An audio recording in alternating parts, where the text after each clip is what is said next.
प्राकृतिक आपदाओं को रोक पाना मुश्किल है, लेकिन इन आपदाओं से होने वाले जान माल की नुकसान को अवश्य रोका जा सकता है।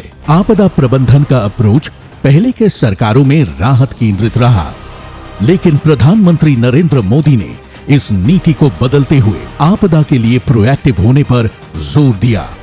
ये सही है कि हम आपदा को रोक नहीं सकते, लेकिन हम उस आपदा से नुकसान कम से कम हो, इसके लिए व्यवस्था तो जरूर बना सकते हैं। इस नीति को आगे बढ़ाते हुए मोदी सरकार द्वारा आपदा से देश में होने वाले जन हानि को शून्य करने यानी मिशन जीरो कैजुअल्टी का लक्ष्य रखा है।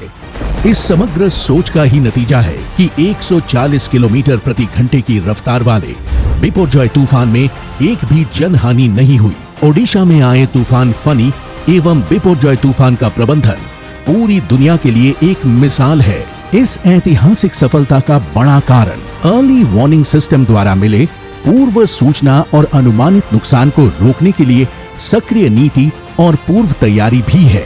मित्रों, 140 किलोमीटर पर आवर की स्पीड के साथ साइक्लोन जब लैंड करता है और उसके तीसरे दिन शाम को इसका रिव्यू करते हैं, तब मालूम पड़ता है कि एक भी व्यक्ति की जान इस साइक्लोन में नहीं गई है। तो काम करने का संतोष भी होता है और काम करने का आनंद भी होता है।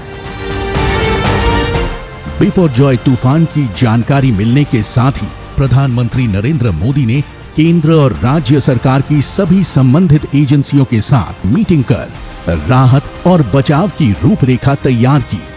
प्रधानमंत्री नरेंद्र मोदी के मार्गदर्शन में कई स्तर पर बैठकें हुई और सभी एजेंसियों के बीच सूचनाओं के आदान प्रदान के साथ बिपरजॉय से निपटने के लिए कई फैसले लिए गए। रीजनल रिस्पांस सेंटर नीति के तहत एनडीआरएफ की 19, एसडीआरएफ की 13 और 2 रिजर्व बटालियन की तुरंत तैनाती की गई।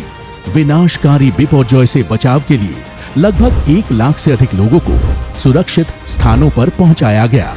साथ ही लगभग इतने ही मछुआरों को तट पर लाकर उनकी जान बचाई गई। इतना ही नहीं, इस आपदा के दौरान 707 गर्भवती महिलाओं को अस्पताल में सफल प्रसव का प्रबंधन अपने आप में एक बड़ी सफलता है। गृह मंत्रालय के निर्देशानुसार तूफान की आशंका वाले क्षेत्रों में जान माल के नुकसान को रोकने के लिए कई शेल्टर बनाए गए और 450 अस्पतालों का चयन कर जरूरी दवाइयों का स्टॉक भी किया गया। इसके साथ ही 73,000 मवेशियों को भी सुरक्षित स्थानों पर पहुंचाया गया। 3,27,000 से अधिक वृक्षों की छटाई एवं 4,300 से अधिक होर्डिंग्स को हटाने के साथ ही लगभग 21,000 से अधिक नौकाओं, 54 जहाज और 27 बड़े जहाजों को समुद्र से निकाला गया। तूफान के बाद बिजली आपूर्ति 3 दिनों के अंदर ही बहाल कर दी गई। चक्रवाती तूफान बिपरजॉय की पूर्व चेतावनी से लेकर कुशल प्रबंधन की शानदार सफलता अपने आप में सभी राज्यों और एजेंसियों के लिए एक केस स्टडी है।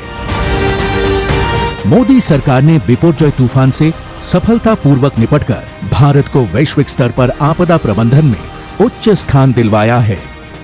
आपदा प्रबंधन के इसी मानक को बनाए रखकर हमें आने वाली पीढ़ी को आपदा प्रतिरोधी नए भारत का नया उपहार देना है।